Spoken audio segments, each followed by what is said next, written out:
Afinal, o que é o liberalismo? A resposta parece fácil, mas as respostas fáceis são muito simplistas e por isso o nosso convidado de hoje resolveu escrever um livro para explicar uma ideia que começou a nascer há 400, 500 anos, mas que só se começou a impor, sobretudo no Ocidente, 1 ou 2 séculos depois. Será esta a ideia que mudou o mundo, como a classifica o autor? Quando falamos de democracia liberal para definir uma democracia plena, será que os conceitos se confundem? Faz sentido que exista como partido? É de direita? O liberalismo é um espectro onde cabem várias correntes? É a defesa radical desta ideia que nos leva até às democracias iliberais como sistema político em que existem eleições e aparência de democracia, mas sem pleno respeito pelas liberdades civis, direitos individuais e pelo Estado de Direito. Carlos Guimarães Pinto é o autor do livro Liberalismo, a ideia que mudou o mundo, e está no Bloco Central para conversar com Pedro Cisa Vieira e Pedro Marcos Lopes. A sonoplastia do episódio é do Gustavo Carvalho, eu sou o Paulo Baldaia, na moderação da conversa. Se precisamos de 8 horas para dormir, 8 horas para trabalhar ou estudar, e em média estamos 6 horas e meia online por dia, que tempo nos resta para conversar, ler ou simplesmente pensar? O Expresso e a Fundação Francisco Manuel dos Santos lançam 4 livros grátis sobre os impactos da dependência digital. Compre o jornal em banca ou subscreva em expresso.pt/digital e receba grátis os 4 livros. Esta semana, o segundo livro. Expresso. Liberdade para pensar. Viva Carlos Guimarães Pinto, obrigado por teres aceitado o nosso convite. Viva Pedros. Carlos Guimarães Pinto, a direita que está a vencer, um pouco por todo lado e também em Portugal, sacrificou o liberalismo? Olá, muito obrigado pelo convite para estar aqui. É um enorme prazer para mim vir cá falar um bocadinho do liberalismo, do livro e do que achamos bem. E cumprimento todos no painel. Eu acho que estas definições de esquerda e direita hoje em dia é muito complicado de definir. Portanto, quando me perguntam isso, se a direita é mais ou menos liberal, se a esquerda é mais ou menos liberal, o que eu pergunto a resposta é: então comecem por definir direita. O que é a direita e o que é a esquerda? E depois dessas definições torna-se mais fácil dizer porque é que a direita é menos liberal ou a esquerda é menos liberal. Mas há uma coisa em que a direita e a esquerda convergem à medida que se vão aproximando dos respectivos extremos. Ou seja, à medida que se radicalizam, a direita e a esquerda convergem numa coisa, que é terem cada vez visões mais coletivistas da forma da organização da sociedade. Ou seja, à medida que a esquerda e a direita se aproximam das suas versões mais radicais, separam-se, distanciam-se do liberalismo, que é uma ideologia muito centrada no indivíduo, nos direitos individuais, nos direitos das pessoas. Portanto, se a direita se afastou do liberalismo é porque se radicalizou da mesma forma. Quando a esquerda se radicaliza, se distancia também do liberalismo. E quando se moderam, quando se aproximam do centro, normalmente aproximam-se um bocadinho do liberalismo. E a relação da direita com o liberalismo foi sempre bastante complexa. E eu diria que a direita, da forma que normalmente é tida, apareceu um bocadinho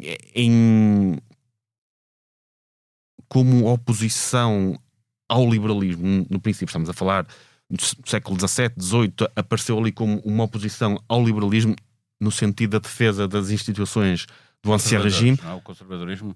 A direita vista como conservadorismo, mantendo as instituições pré-revoluções liberais que aconteceram. Depois houve ali uma altura, já no século XX, no pós-guerra, em que a direita se moveu mais no sentido da defesa da economia de mercado, com alguns valores conservadores, mas que não os considerava imutáveis. Ou seja, por um lado defendia a economia de mercado, que o aproximou do liberalismo, e por outro lado a defesa dos valores conservadores já não era tão rígida, no sentido em que aceitava algumas mudanças desde que fossem a uma velocidade que fosse gerível para a população como um todo. Ou seja, tivemos uma direita que era na prática mais liberal-conservadora, que era, eu falo aí nessas correntes, e aquela direita que apareceu na segunda metade do século XX era um pouco mais liberal conservadora, e essa acabou por ter algum sucesso e aproximou, de certa forma, os liberais à direita nessa fase. Curiosamente, o sucesso que a direita, quando se aproximou do liberalismo, teve, acabou por contaminar um bocadinho a esquerda, e depois nós tivemos ali nos anos 90, no princípio deste século, uma aproximação da própria esquerda ao liberalismo. Toda a gente se lembra da terceira via, do Clinton, do Tony Blair, do Guterres, eventualmente do Guterres. E essa aproximação da esquerda pela vitória da direita um bocadinho mais liberal, ou da direita liberal conservadora, a vitória ideológica, a aproximação dessa esquerda ao liberalismo, fez com que houvesse uma reação à esquerda, que foi o aparecimento de uma esquerda radical que apareceu muito por oposição a essa moderação da esquerda.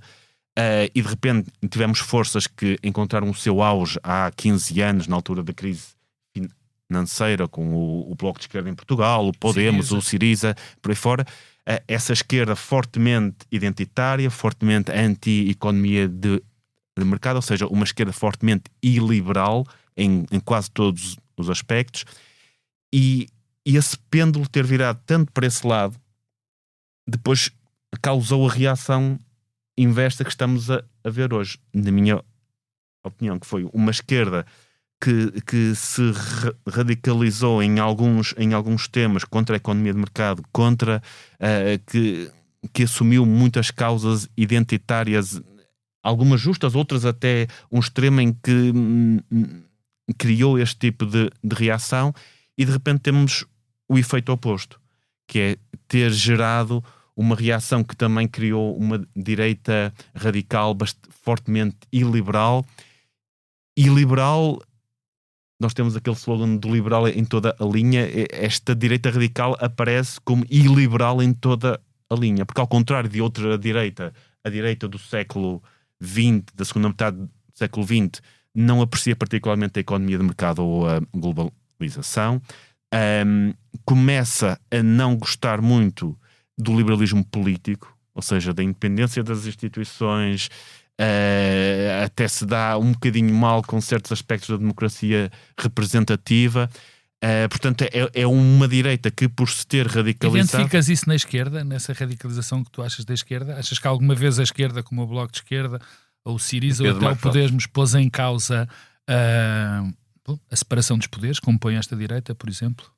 Eu não me lembro de terem sido essas as causas da esquerda radical, embora nós tenhamos tido em Portugal, e não necessariamente na esquerda mais radical, numa esquerda que supostamente era moderada, algumas tentações nesse sentido, principalmente no tempo de José Sócrates, em que havia claramente, houve intenções de eu estava a falar só da parte do Bloco de Esquerda, do Syriza, francamente, de influenciar, de querer dominar a comunicação social. Acho que nunca foi uma bandeira, até porque esses partidos, tirando o Syriza, que assumiu o poder em circunstâncias muito específicas, nunca assumiram necessariamente o poder. Portanto, esses partidos, ao nunca terem assumido o poder, nunca tiveram a oportunidade de contaminar as instituições, ou de violar esse princípio de separação das instituições. Mas nós tivemos em Portugal o PS, a certa altura, e aqui é preciso dizê-lo, que não tinha muito respeito pelas instituições. Eu lembro do próprio António Costa. António Costa não é um radical de esquerda, e isto quero deixar isto claro, mas a certa altura disse qualquer coisa como: eu lembro-me de isto da independência dos reguladores, é uma parvoíce, ou é algo que nós temos de esquecer. Eu só estou a pôr em causa não, só estou a perguntar, porque me parece que o paralelo é um bocadinho arriscado, no mínimo, não é? Mas é arriscado porque lá está, porque a esquerda radical nunca assumiu o poder. Tirando na Grécia, e mesmo na Grécia houve ali questões na altura. O Varoufakis não era propriamente um grande apreciador do liberalismo político, embora não tivesse tido poder suficiente para ir muito mais longe do que o que foi, mas não houve esse paralelo, porque a esquerda radical nunca assumiu verdadeiramente do poder com maiorias, como acontece, por exemplo, na Hungria, ou como acontece noutros sítios. Acho que isso nunca aconteceu. Mas, por exemplo, vemos isso acontecer um pouco no Brasil. com a forma como Lula da Silva, que está um bocadinho mais próximo da esquerda radical, vê o seu papel enquanto Presidente da República, a forma como contaminou o próprio sistema de justiça, os nomeados. Não acha quero o falar Lula então muito... mais perigoso que o Bolsonaro? O Lula é tão perigoso como o Bolsonaro, dizes tu. Eu sei perguntar. que estás à procura exatamente porque depois estamos aqui a falar de paralelos quando são perigosos em diferentes aspectos. Portanto, têm perigos em diferentes aspectos. Nós hoje vemos Lula Silva efetivamente a usar a máquina judicial com objetivos políticos, independentemente de haverem casos que possam ser ou não justos. Há uma utilização da máquina judicial com esse propósito, como se calhar também havia no tempo de Bolsonaro e como se calhar tem acontecido de forma frequente, demasiado frequente, em muitas democracias da América do Sul. Pedro Cisa Vieira, como é que olhas para esta ideia do Carlos Guimarães Pinto de que o que empurrou esta direita que hoje triunfa mais para uma visão iliberal da democracia foi a esquerda, o wokismo, enquanto que a esquerda se tornou mais... cresceu a extrema-esquerda pelo facto de ter havido um período em que os partidos de esquerda se aproximaram mais do liberalismo. Eu posso só porque a premissa aí pode estar... Não disse necessariamente que a direita só é assim porque a esquerda, a direita radical tem agência, a esquerda radical tem agência, ou seja, eles não foram obrigados não foram a fazer assim, mas criou-se um ambiente político para que eles pudessem ajudou a que isso acontecesse. Sim, eu confesso que a minha preocupação com os tempos que vivemos vai mais fundo, porque a ideia que tenho é que, digamos assim, no último século, nas democracias ocidentais havia uma espécie de chão comum que suportava a comunidade, que suportava a economia e onde os diversos interesses políticos se jogavam de acordo com determinadas regras do jogo. O Carlos Guimarães Pinto, o seu livro é muito útil nessa matéria porque é uma espécie de um manual, de um prontuário, uma coisa relativamente de fácil leitura, em que nos dá algumas ideias essenciais sobre o liberalismo, os pensadores de liberalismo, e até vai olhando para algumas questões dos tempos atuais sob a perspectiva de um liberal. Temas como pensões, sistema de saúde, prestações sociais, etc., organização da educação, tudo isso está aqui. Mas o que ele agora, na sua intervenção introdutória, falou foi muito da visão liberal e da visão da esquerda relativamente a temas como organização do sistema económico, do sistema social, mais presença do Estado, menos presença do Estado, etc. Mas eu acho que os tempos que estamos a viver são mais preocupantes num ponto de vista mais básico. É que, como ele de alguma maneira também explica, nós hoje em dia nas democracias ocidentais habituámos-nos a um tempo em que éramos todos liberais.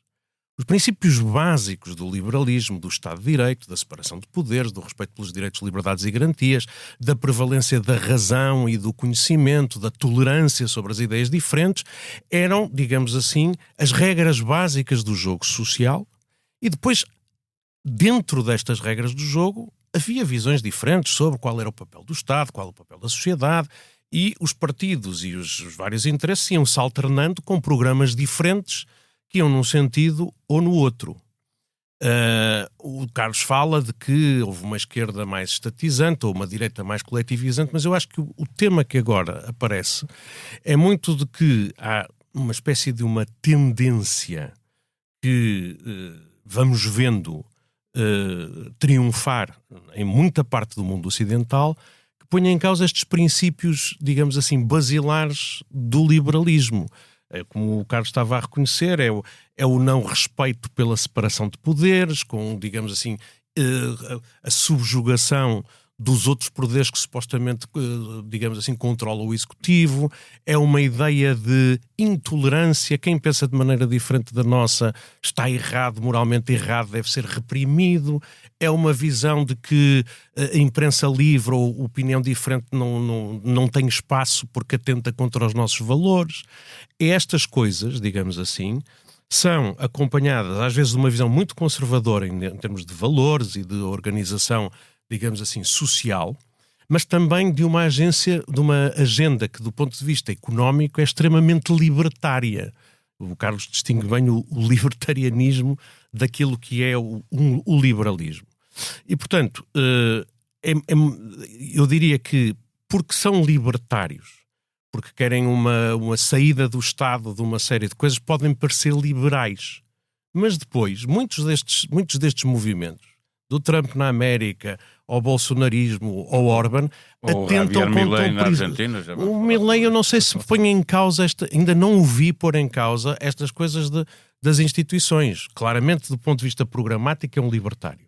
Mas do ponto de vista institucional... Hostiliza instituições, ataca a imprensa e jornalistas individualmente, é agressivo, tem posições ultraconservadoras. A minha preocupação é assim, se uma parte substancial daqueles que se reconheciam como pessoas de direita, eleitores de direita, interesses de direita, porque acham que a sua agenda programática é mais eficazmente prosseguida por estes protagonistas, não está disposta a sacrificar os princípios básicos do liberalismo. E é isso que eu reconheço nos Estados Unidos, que vi há uns anos atrás no Brasil e que tenho receio de estar a ver na Europa Ocidental também. Ou seja, é assim, porque eu quero, lá está, reduzir os impostos, acabar com a presença do Estado, porque acho que isto não faz sentido, estou disponível para me pôr atrás ou me pôr ao lado daqueles que no limite sacrificam a coisa, porque assim chegamos ao poder e mantemos o poder e dissipamos opiniões contrárias. Carlos Guimarães Pinto. Não diria que boa parte desta direita autoritária é economicamente libertária ou economicamente liberal. Acho que não vejo isso. Vejo uma direita autoritária fortemente protecionista, anti-globalização, contra os mercados. O único exemplo que aí desta nova direita que se calhar assume uma perspectiva económica mais libertária é o exemplo de Javier Milei na Argentina, que eu aí tenho uma posição que nem é muito popular entre quem defende mais e quem ataca mais. Acho que o Javier Milei na Argentina está a aplicar tal e qual a receita do FMI para países com a situação na Argentina. Muito tal próxima. E qual, com uma diferença, é que ele está a fazê-lo por gosto, enquanto na maior parte dos países o fazem a contragosto. Sim, mas isso é apenas na parte económica, não é? Porque governar é mais do que isso, não é? Claro, governar é mais do que isso. Mas ele está a aplicar um conjunto de receitas que normalmente o FMI recomenda para países na situação em que a Argentina estava. Essas receitas, eu acho que ainda é cedo para saber se vão dar resultado ou não, mas começam a gerar alguns resultados, seja flexibilização no mercado laboral, no mercado da habitação, a redução de despesa inútil, coisas que eu acho que muita gente deveria concordar. Mas tirando o caso de Javier Milei, eu não vejo esta nova direita, e o Javier Milei é um caso bastante à parte de tudo isso. Esta direita é bastante coletivista, incluindo a economia.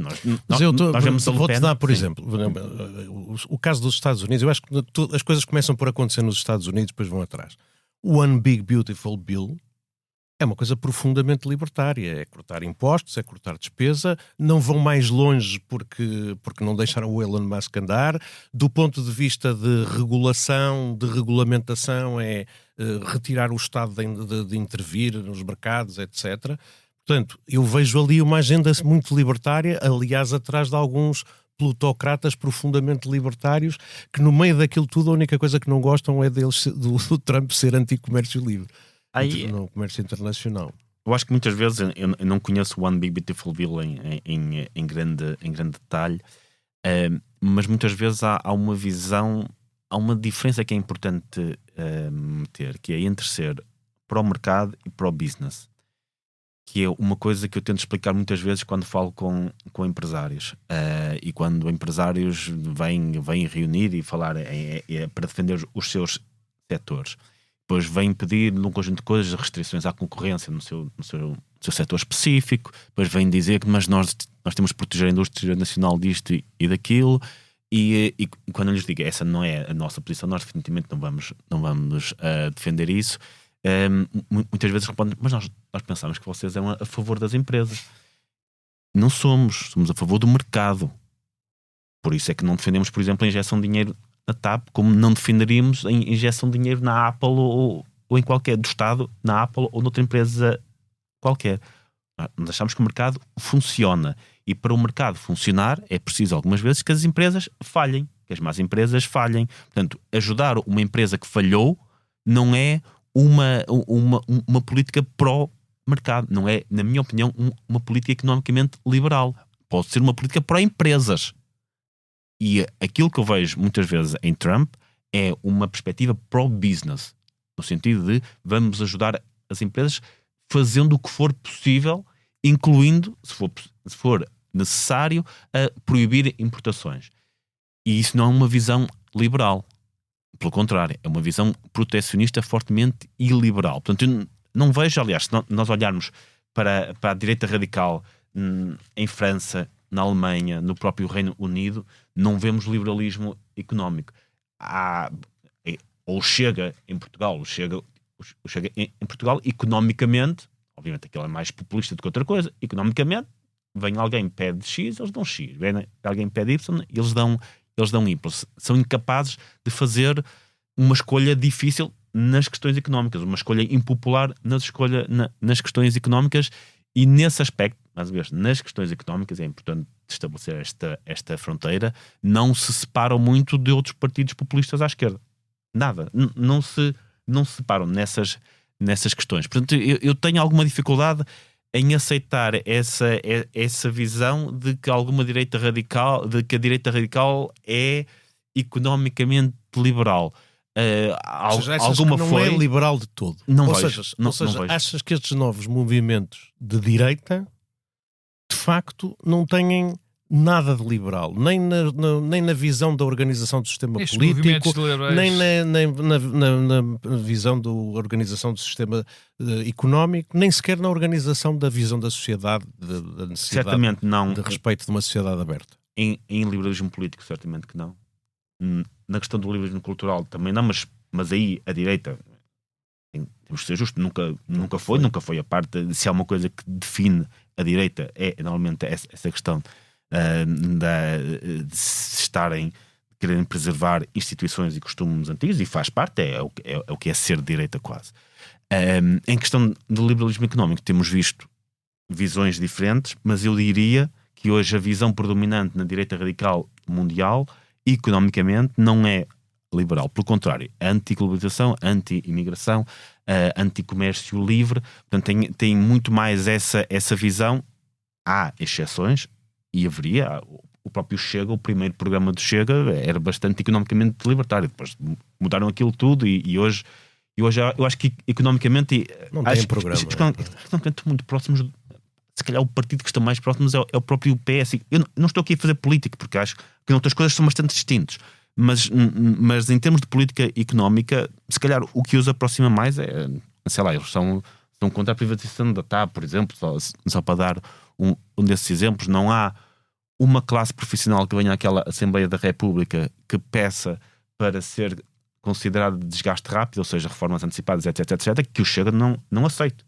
Que é basicamente com o estado da nossa segurança social, de repente termos 500 profissões que são de desgaste rápido. Quem está lá no dia-a-dia e vê os projetos de lei que o Chega traz, a forma com os que aprova e os que chumba, percebe isso. Que essa visão económica é muito mais próximo do centro-esquerda do que propriamente do liberalismo, e é igual em França com Le Pen, também ninguém vê ali um liberalismo económico de todo. O mesmo acontece com o Reform Party no Reino Unido. O próprio Trump, embora seja muito difícil perceber o que é que o Trump defende em geral, porque ele muitas vezes diz uma coisa para atingir outra, mas o próprio Trump não é propriamente economicamente muito liberal, portanto não reconheço aí. E um partido liberal é liberal economicamente e não tem de ser na organização da sociedade, do sistema político. Claro. Deve ser. Claro que sim. Eu pergunto, regresso à minha questão com o Javier Milei. É um liberal, alguém que se comporta como ele se comportou, já nem falo sequer da questão da criptomoeda e daquelas coisas que dizem mais sobre um político específico, propriamente aquilo que ele está a defender, mas aquilo que ele defende politicamente. Eu aqui gosto de falar em ideias específicas, não em pessoas. O que é que aquilo que tenho visto na Argentina são políticas que são economicamente liberais. Economicamente, parece. Liberais, parece que são evidente. aquelas basicamente recomendadas pelo FMI. FMI. Washington, né? É basicamente aquilo que é recomendado pelo FMI, só que ele faz com gosto porque é algo que ele entende. Nos outros temas, eu critiquei na altura aquilo que ele fez com as shitcoins que foram lançadas. Acho que aquilo foi absolutamente miserável, foi um ponto mau. Nos outros temas, como há informação e desinformação, na educação sexual, e também claramente não adota aquela perspectiva do liberalismo cultural que alguns têm. Em algumas questões na prática ele adota, mas depois não gosta de fazer delas bandeira. E ali acho que tirando a parte económica, há ali muita confusão em coisas que ele não percebe necessariamente e que vai atrás do discurso de partidos parceiros mais do que algo que faça ele próprio com muita convicção, porque ele entende de economia, parece-me. Ele entende de economia e é aquilo que está ali a tentar fazer. O resto vai um bocado atrás do que os partidos parceiros, nomeadamente os parceiros que ele escolheu, que não são parceiros liberais, que é a Vox e não sei o quê. Portanto... Sim, mas agora estou-lhe a aumentar a despesa, como há necessidade de atender também a clientela. Para mim o teste essencial é mesmo o teste do sistema político. O Pedro Marcos Lopes quer entrar, estava a moar. Tu sabes que podes entrar. Podes não, deixa lá o Pedro. Quero introduzir um tema novo. Não, quer dizer, é porque depois as coisas acumulam-se e fica tanto por falar que ficamos sem tema, não é? Eu começo por pegar numa... Não me interessa de facto diretamente a questão do Milei, porque não... Pegar num partido, pegar num país numa situação concreta para definir ou deixar de definir um programa falido há 100 anos. Mas até hoje, pelo menos nesta conversa, é o exemplo mais. Eu também ainda me lembro-me dos económico. liberais andarem todos muito excitados, já como eu sou velho, muito excitados com o Pinochet, não é? Por exemplo. Por razões que ainda hoje, por acaso é interessante, isto tem a ver mais com aquilo que nós somos do que outra coisa. É muito interessante que a discussão que eu tive há 30 anos sobre o Pinochet está a regressar outra vez, se faz sentido ou não faz sentido aquilo. Eu começo por uma frase que gostei muito do Carlos Guimarães Pinto. Há 3 ou 4 coisas. A primeira já lhe disse há bocado, que foi fiquei muito zangado quando ele disse que o Churchill não era um liberal. Eu fiquei assim. Mas a frase favorita é que o desporto favorito entre os liberais é defender que o outro a frase é defender que o outro de quem discordam não é verdadeiramente liberal. E eu sinto-me muito respaldado por esta frase, porque eu cada vez que olho para a iniciativa liberal digo, não, estes gajos não são verdadeiramente liberais. É verdade. E lembro-me da última vez que o Carlos Guimarães Pinto esteve no Bloco Central, já há 3 anos, que a conversa acabou porque nós estávamos a ter uma discussão sobre os liberais eram de esquerda ou eram de direita, por causa de uma coligação, salvo erro, Carlos, na Alemanha. O FDP com... Exatamente. Podem ser de esquerda ou de direita? Não, quer dizer, eu revejo-me muito naquilo que o Carlos começou por dizer em definir a esquerda e a direita, não é? E com esses conceitos, neste momento, tem muita dificuldade de se adaptar. E até o conceito na sua gênese agora está posto em causa. Porque quando nasce a questão da direita e da esquerda na Revolução Francesa, aqueles que eram do povo agora parecem ser os que são representados pela direita iliberal. E, portanto, até nesse sentido, nós temos alguma dificuldade em dividir. Temos depois a questão da liberdade, que era uma questão que também gostava muito de abordar neste programa, porque no fundo é isso que está em causa na questão do liberalismo. Até no livro eu percebo a preocupação, a introdução, no fundo, do Pedro Cisa Vieira, porque na parte em que ele fala pela sua voz, o Carlos Guimarães Pinto fala pela sua voz, onde quer traçar as suas convicções, os seus traços, ele tem uma das frases que eu também achei muito curiosa, que eu identifico-me perfeitamente. Bom, em termos económicos, isto pode ser um bocadinho para ali ou um bocadinho para acolá. É na página 5 ou 6, se bem me lembro. E é essa a minha parte, é muito essa parte da minha dificuldade. Porque eu não consigo, e quando eu trago o Cisa Vieira, eu percebo o chão comum. Os liberais, nós estamos aqui 4 liberais sentados à mesa. Perfeitamente. Uma democracia, por isso eu pergunto no início. Nós somos democratas. Se não se confundem aliás, conceitos, há um abastardamento da palavra liberal e da democracia. Mais da democracia do que questão do liberal. Porque eu, seguindo a tese do Carlos Guimarães Pinto, posso dizer que somos todos liberais se eu acho que tem de haver, para haver liberdade, o Estado tem que ter uma forte presença na comunidade para assegurar essa liberdade, e que a liberdade por si mesma não existe se o Estado, concretamente, não criar condições para essa liberdade. Eu acredito fortemente nisso. Eu digo que, por exemplo, os libertários não são liberais. Quer dizer, e se calhar o Carlos também vai dizer aquilo que já escreveu. Eu não os acho liberais porque eles negam a afirmação da pessoa dentro da comunidade. E a comunidade existe já agora. Mas eu acho que a palavra democracia tem sido muito mais abastarda que a liberdade. Eu canso-me de ouvir, e acabo também por dizer, a falar da democracia iliberal. Ora bem, isto é uma contradição em termos. Uma democracia ou é liberal ou não é democracia nenhuma, não é? Porque a democracia é uma construção teórica e a democracia depende de um conjunto de princípios que, aliás, o Carlos, e bem, enumera no seu livro e que faz com que todos nós que aqui estejamos tenhamos o mesmo chão comum. E é por isso que eu falei do Cisa Vieira, que é preciso esse chão comum. E é esse chão comum que está a ser posto em causa. E eu acho que esse chão comum é posto em causa, por exemplo, pelos libertários. Não estamos lá, não é? Esse é o problema, não estamos lá. Não estamos lá. Não estamos lá sequer. Não estamos em lado nenhum. Eu acho que é posto em causa por pessoas que agora exercem o poder. Não, porque o caminho...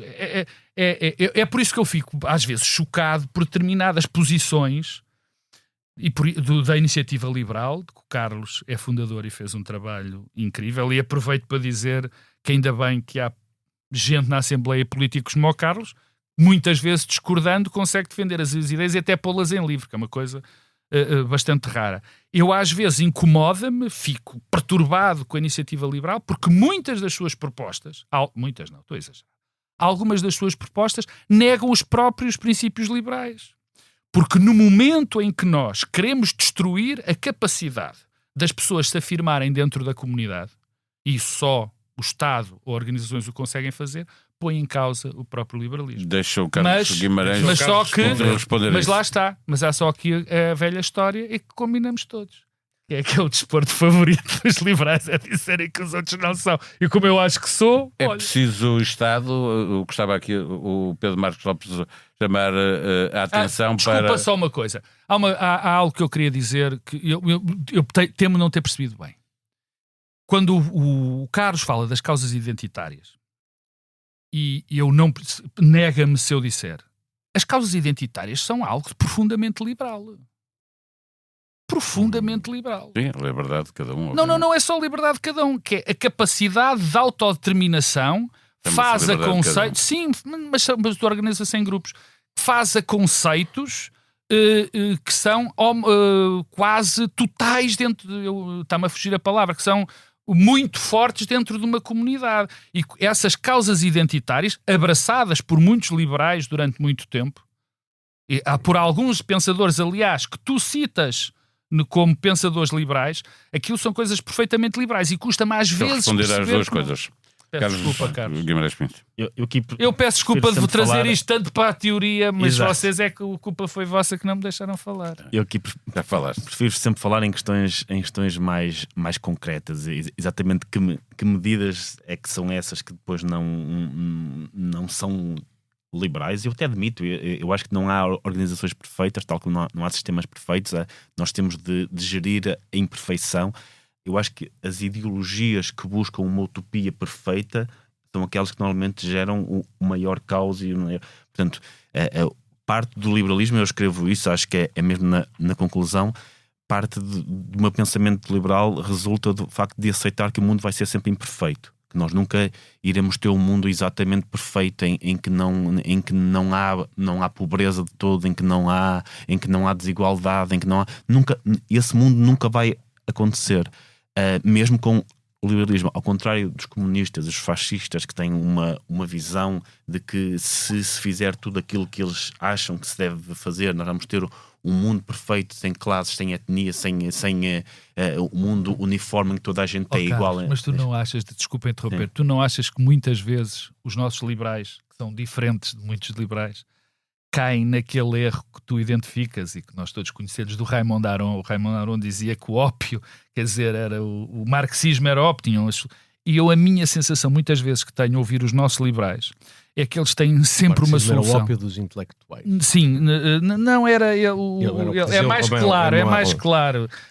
Se tinha tornado numa religião secular, oferecendo explicações simplistas para problemas complexos. E tu próprio escreves esta. E eu muitas vezes identifico que nos novos liberais essa pulsão de que há liberalismo a menos. Quanto mais, se não há problema, nós liberalizamos o mercado. Se aquilo não rolar, é porque não liberalizamos o suficiente.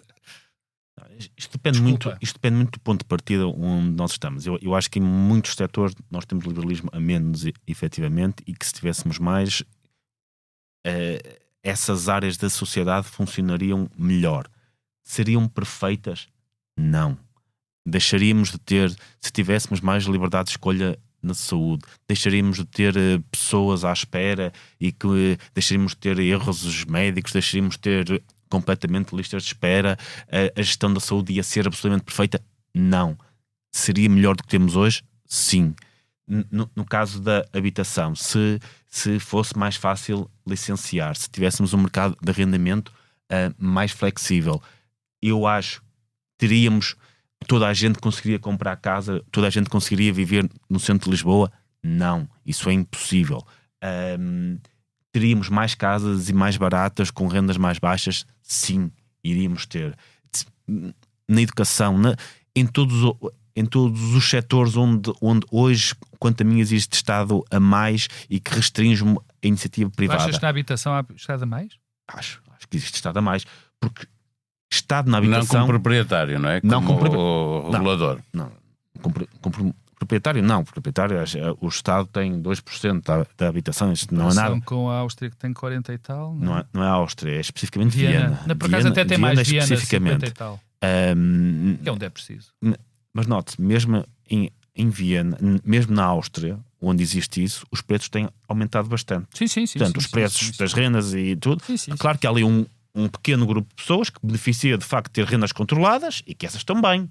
Mas os outros 95% da população têm exatamente os mesmos problemas que todas as outras pessoas no resto. O que queres dizer em relação ao Estado, e aí concordamos inteiramente, é que há regras a mais, há burocracia a mais, há licenciamentos a mais, há capacidade de fazer a intervenção no mercado de arrendamento. Exatamente. Há intervenção.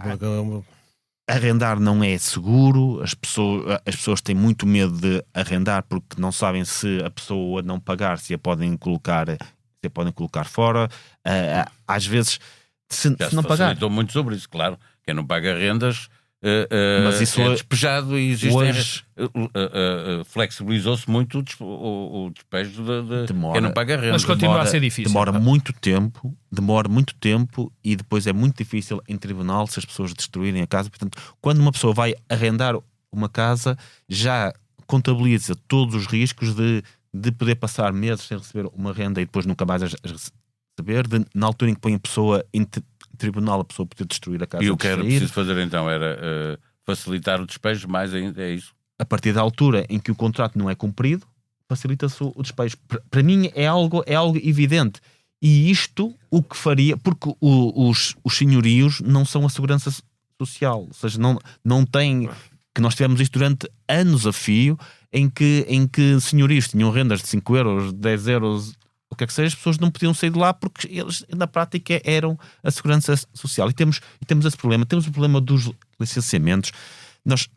A última vez que nós tivemos uma crise da habitação, como temos hoje, que já não foi tão grande, mas que era mais ou menos ao mesmo nível que era há 2 ou 3 anos, foi ali no final dos anos 90, em que os preços subiram imenso. Nós, nessa altura, estamos 4 anos seguidos a construir mais de 100 mil casas por ano. Nós hoje, depois destes anos todos de crise, com os preços aos níveis em questão, estamos a construir 25 mil. Nos últimos 10 anos, construíram-se 160, 170, não tenho os números exatamente na cabeça. Houve um ano, penso que foi 2002, em que se construíram 125 mil casas. Ou seja, só naquele ano... 2013 em que se construíram 7 mil. 2013, exatamente. Portanto, o mercado aí rebentou por completo. Não. A maior restrição que existe é que naquela altura havia muito solo para construir, muito solo urbano programado, e não havia todos estes controlos que existem, quer de facilidade de vizinhos interromperem obras, quer de avaliações ambientais para expandir aglomerados urbanos, etc, etc. Nós criámos uma camada de proteções para proteger alguns interesses, que até podem ser interesses ou particulares ou de quem já está, e isso impede depois de se fazerem as coisas. É uma coisa muito evidente. Portanto, e isso quase não é uma...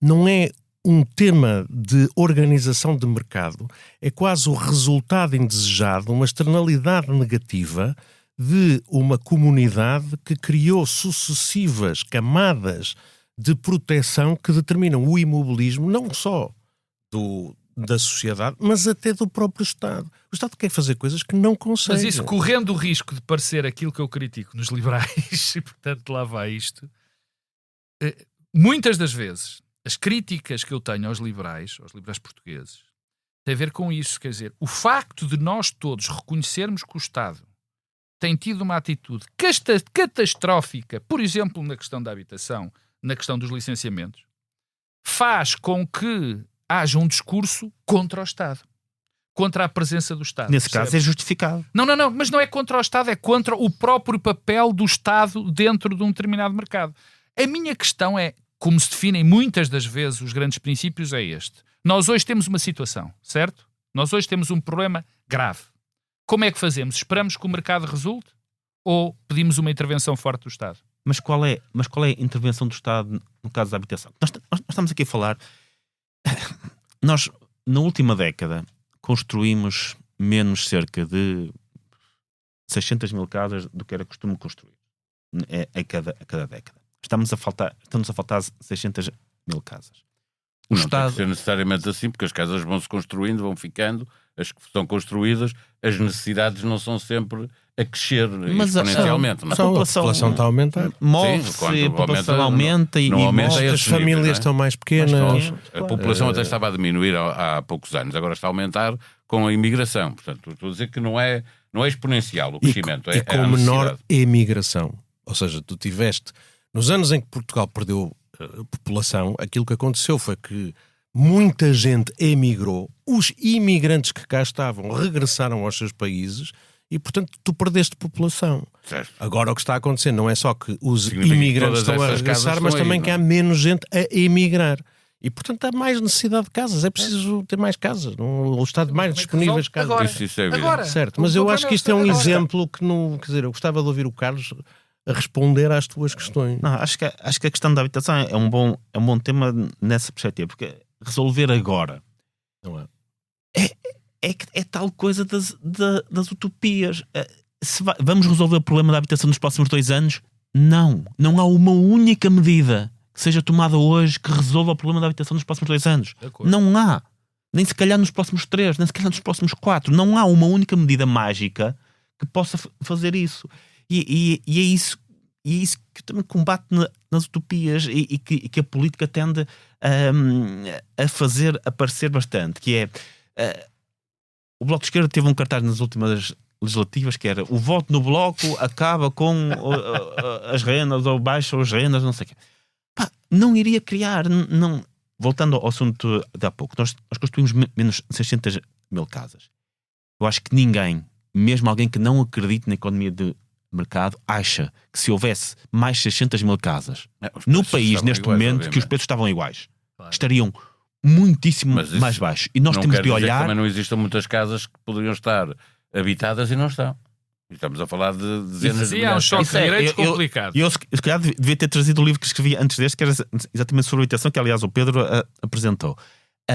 Que é, isso é uma questão. E é verdade. Mas esse número de casas que existe hoje, não habitadas, já lá estavam em 2015. O número de casas não habitadas não mudou nos últimos 10 anos. Zero. Ou seja, os preços mudaram e sem que houvesse um aumento de casas não habitadas, antes pelo contrário, desceu ligeiramente. Portanto, não é esse o problema.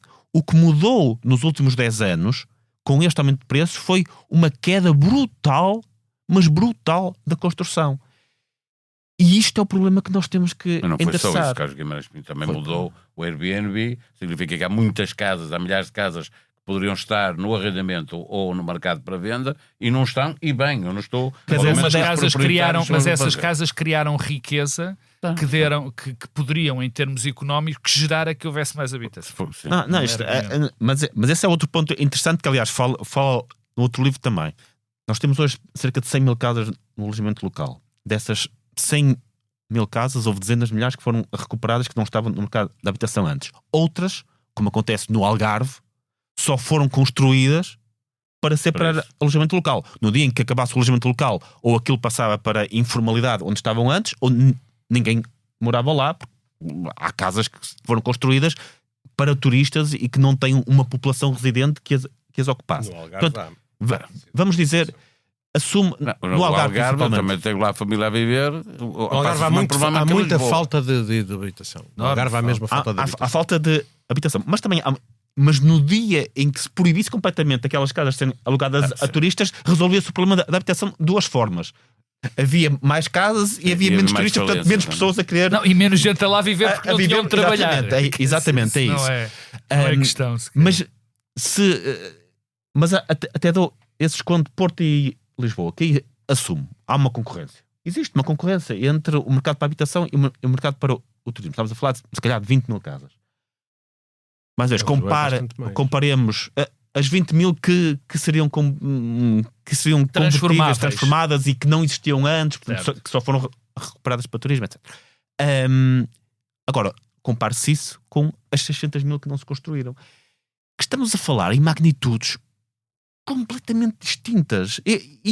Eu admito que se proibisse amanhã o alojamento local e todas essas casas fossem para o mercado de habitação, que o preço reduziria marginalmente. Admito isso. Mas comparado com o efeito de não se ter construído, isto associas essas 600 mil casas não construídas principalmente... Tu não podes, na minha opinião, tu não podes dizer que as 600 mil casas não foram construídas apenas porque o Estado impôs limitações burocráticas. Porque em 2013 só construíram 7 mil casas. Portanto, houve uma falha no mercado. Não havia. Claro. Porque não havia procura. Porque ninguém... Claro.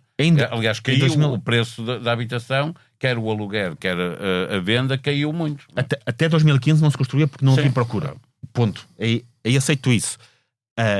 Mas nos últimos 4 ou 5 anos há procura. E continua-se a construir muito pouco.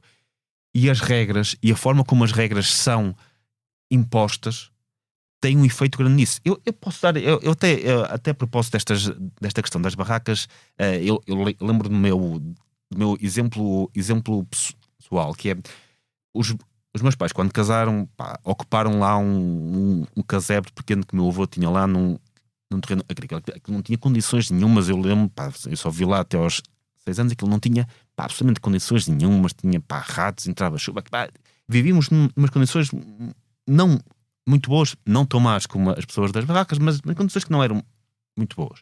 E os meus pais foram construindo ao lado, aos poucos, uma casa em condições, com algumas condições que hoje, se quisessem fazer, não podiam fazer. Hoje vai, sei lá, ainda a casa onde mora minha mãe, um arquiteto olha para aquilo e assusta-se. Como foram construindo aos poucos, depois houve janelas exteriores que ficaram interiores. Não são as únicas casas que assustam a espinho. Não tem grande isolamento, mas deu uma qualidade de vida muito maior.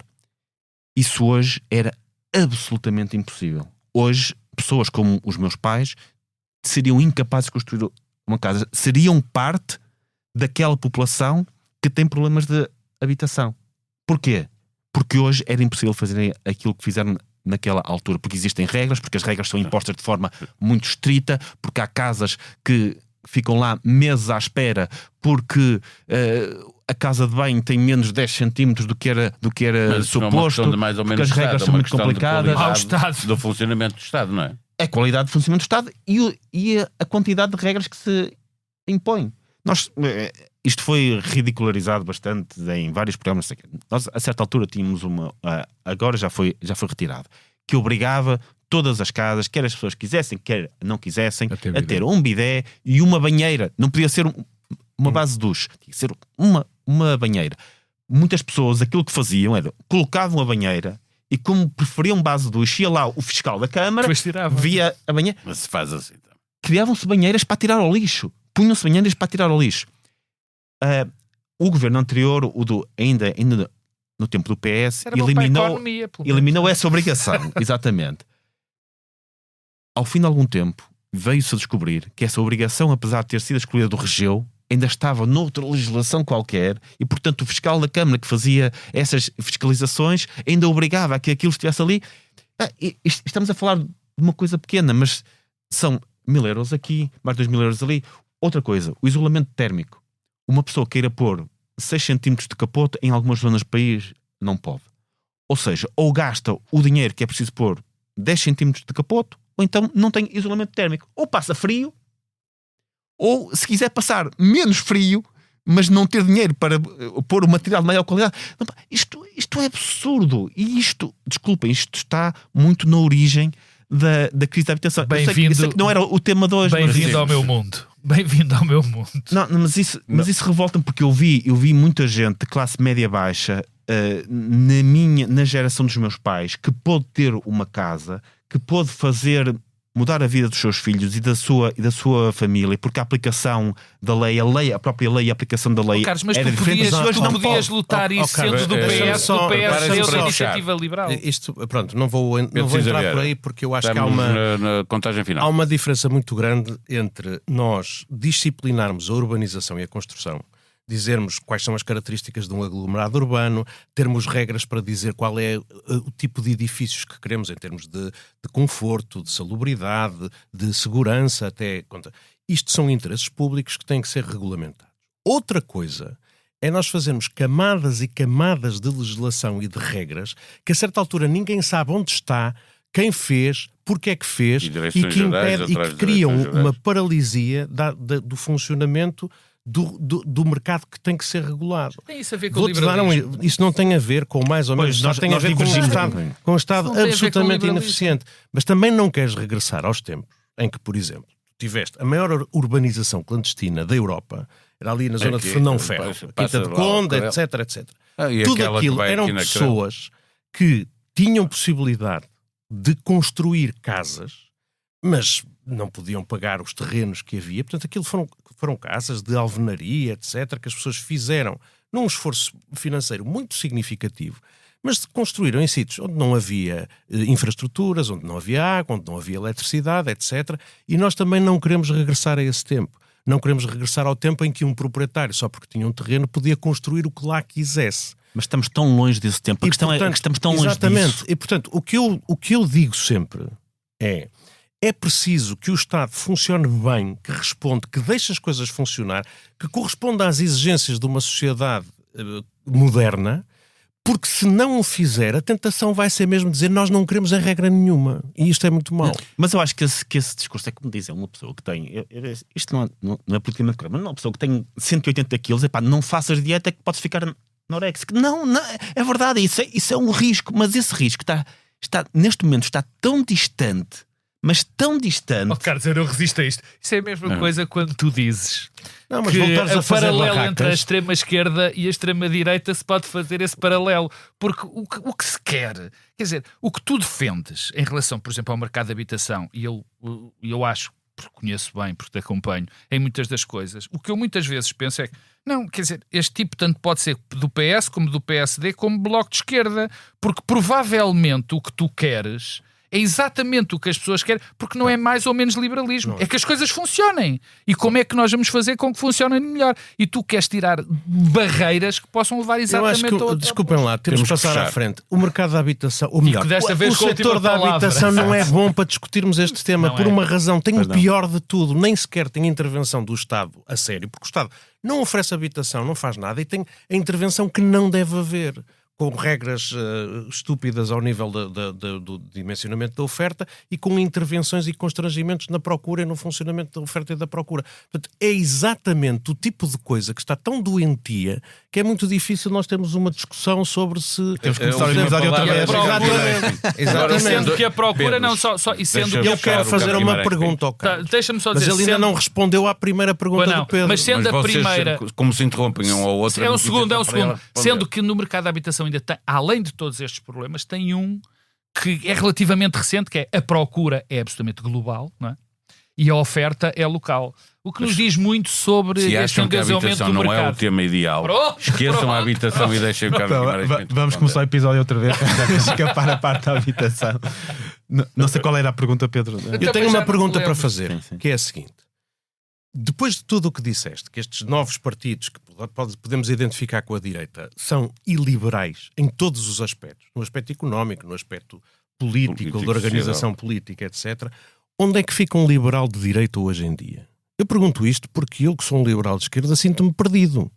Eu sinto-me verdadeiramente perdido, e a questão que eu pergunto é assim: há alguma possibilidade de se recuperar este chão comum de respeito pelos direitos, liberdades e garantias, pelas estruturas básicas do Estado de Direito, ou, de facto, o que vem agora é uma reação a um mundo que está tão em mudança, onde estas ideias liberais que se afirmaram e consolidaram há 200 anos, deixam de ter lugar? Será que, para prosseguir uma agenda económica de direita, então vamos dizer, esquecendo até que as economias mais competitivas e mais modernas tinham instituições fortes. Instituições que assentavam nestas ideias. Para o Carlos Guimarães Pinto, onde acrescenta uma pergunta tão simples como: faz sentido a existência de um partido liberal? Eu acho que faz. Também, eu já defendia isso antes de ser membro da Iniciativa Liberal. Portanto, pode ser liberal no PS, no PSD, não é? Por isso que eu acho que é bom que haja liberais em vários partidos. E isso sempre defendi. Aliás, é um bocado impopular dentro do meu partido quando eu digo isso, mas acho mesmo importante, e é importante para o país e para o liberalismo no país, que haja liberais em muitos partidos. Agora, a Iniciativa Liberal irá sempre juntar liberais de vários tipos, desde o liberalismo conservador, que também tem espaço, por exemplo, no PSD, até um liberalismo mais social, que eu gostava que tivesse mais espaço no PS. Acho que a Iniciativa Liberal será capaz de juntar esses dois, sabendo que esses dois irão entrar em confronto em certos temas, porque dão mais valor a certos aspectos do liberalismo do que a outros, e sabendo isso. Mas um partido não tem que ser uniforme, não temos um partido por pessoa. Acho que é bom que haja este confronto de valores dentro do próprio partido, que se atinja um consenso, que às vezes vai mais para um lado, às vezes vai mais para o outro. Isso esse é o desafio da IEL, da existência da IEL. O desafio da existência da IEL. Faz parte dos partidos. E a pergunta do Pedro Cisa Vieira sobre esta direita que está a governar, se tem que ser iliberal? Não tem que ser. A direita liberal, mas é o que vemos, não é? Em Portugal tem espaço na Iniciativa Liberal, tem espaço, por exemplo, no PSD, acho que tem perfeitamente espaço. A direita liberal, diria os liberais conservadores. Acho que o liberalismo conservador tem espaço tanto dentro da Iniciativa Liberal como eventualmente dentro do próprio PSD ou do PPD. Tal como o liberalismo social também tem espaço dentro da IEL. E as duas coisas não se confrontam, não têm necessariamente de ser contraditórias entre si. Eu dizia muito isto nas questões internas, que é: há liberais conservadores que estão atentos a certos temas que liberais sociais não estão. E por estarem atentos a esses temas vão chamando a atenção quando eles aparecem, e vice-versa. Da mesma forma que eu digo uma coisa que também é muito impopular na minha área política, que é importante para o capitalismo haver pequenos partidos de esquerda radical, porque estão atentos a fragilidades, a falhas do capitalismo, que muitas vezes as pessoas que defendem o capitalismo não estão. Eu posso dar um exemplo, que é quando a Mariana Mortágua começou a falar no CIFID, eu olhei para aquilo e disse: isto é a esquerda radical a ser contra as empresas. De certeza que ela está ali a inventar que o CIFID não é nada a fraude que ela diz que é. Depois fui investigar. E concordei 90% com ela. E eu aceito que era um tema onde eu, se calhar, nunca teria olhado. Ela olhou, aliás, até trocamos na altura umas palavras sobre isso, que é: nós somos os dois contra o capitalismo de compadrio por motivos diferentes. Ela contra o capitalismo, eu sou contra o compadrio. E essa questão de CIFID, que para mim é uma questão de capitalismo de compadrio, na minha opinião, ela olhou para isso porque era contra o capitalismo, porque é contra as empresas, contra o capitalismo. Eu concordei porque vi ali compadrio. Mas se calhar nunca teria olhado como ela olha. E dentro de um partido liberal, dentro do liberalismo, ter estas diferentes... estes diferentes grupos a olhar para temas diferentes, a intenção, eu acho que contribui para o fortalecimento dos partidos e do liberalismo como um todo. Estamos quase a fechar mais uma temporada do Bloco Central. De setembro para cá recebemos vários convidados. Fomos ao encontro dos ouvintes em eventos como a BTL ou o Fora da Caixa. Estivemos na Católica do Porto, na Câmara de Aveiro, na Gulbenkian, na ERSAR. Neste episódio não partimos sem lhe deixar as sugestões culturais do nosso convidado. Bloco Central dos Interesses, um espetáculo e uma música. O que propões, Carlos Guimarães Pinto? Eu não podia, em termos de espetáculo, não podia deixar de apresentar aqui, se calhar as pessoas têm uma visão menos cultural daquilo que é, mas acho que a comédia de stand-up é uma das formas de arte mais subestimadas que existem. E é ao mesmo tempo uma das mais exigentes para os artistas, primeiro porque estão ali sozinhos, e depois porque para um bom espetáculo de stand-up não basta ter um bom texto, é preciso ser um grande ator. O desempenho do artista também é muito importante. Ali um segundo a mais ou a menos entre palavras tem um efeito na piada ou na falta de piada que aquilo tem. E depois é daquelas coisas que está permanentemente a ser julgado. Quem vai ao espetáculo de stand-up sabe que se o comediante não tiver um riso a cada 20 segundos é porque algo está ali a correr mal. E ao contrário do que acontece com teatros ou música, que se gostar do artista até pode não ter gostado daquela música, mas no final aplaude de qualquer forma. Tu até és o liberal da arte. Não, o riso é uma coisa que aparece de forma natural. Ou seja, que é muito difícil de fingir de forma decorrente durante uma rotina de 10 ou 15 minutos. É impossível estares ali a fingir que te ris a cada 20 segundos. Ou seja, se aquilo correr mal, ele percebe imediatamente. Portanto, é uma atividade extraordinariamente exigente e nós temos uma geração de comediantes fantástica, que muitas pessoas não conhecem alguns que estão a aparecer como programa no YouTube e por aí fora, mas há uma camada abaixo disso nos clubes de comédia onde eu vou com alguma frequência de jovens ali entre os 20 e os 30 anos com enorme qualidade. Alguns vão estar no Vorten Mockfest. A Vorten não me pagou para isto, mas eu recomendo. Chama, e o Gustavo Carvalho vai lá estar com 3 podcasts, portanto, também participa. O nosso sonoplasta que está aqui connosco também lá vai estar. Muito bem. E que música vamos ouvir, Carlos? E na música, uma música desconhecida que eu acho alguma piada de um grupo que apareceu com muitas músicas desta. Aliás, o Tino de Rancho está num dos vídeos deles, que é o Estado Febril dos Caruma, um grupo musical que já bem divertido. Que nunca teve grande sucesso, mas cujas letras transpiravam aquela insatisfação, aquele misto entre o moderno e o rural e o antigo. Eles se calhar apareceram fora de tempo, porque acho que o último álbum deles foi em 2016 e agora não sei por onde andam, mas que tem ali alguma piada. Eu obviamente não concordo com tudo que eles têm nas letras, mas são letras provocadoras que eu gosto muito de ver. Esta que propões quase dava para ser o hino, isto é piada, da Iniciativa Liberal. Quase. Para recordar ou tirar dúvidas sobre as propostas de Carlos Guimarães Pinto, pode consultar o texto de apresentação deste episódio nas páginas do Expresso e da SIC Notícias ou em qualquer uma das plataformas de streaming áudio onde encontra o podcast Bloco Central. Uma vez mais, Carlos Guimarães Pinto, muito obrigado por teres aceitado o nosso convite. Boas férias também para os Pedros, para o Gustavo Carvalho, para todos que ainda não foram. Fiquem bem, voltamos em setembro.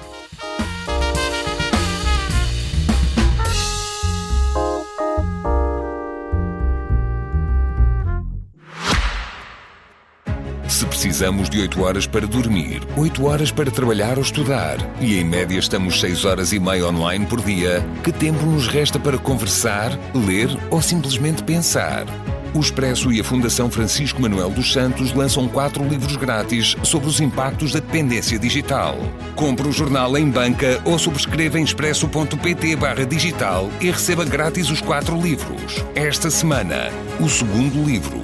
Expresso. Liberdade para pensar.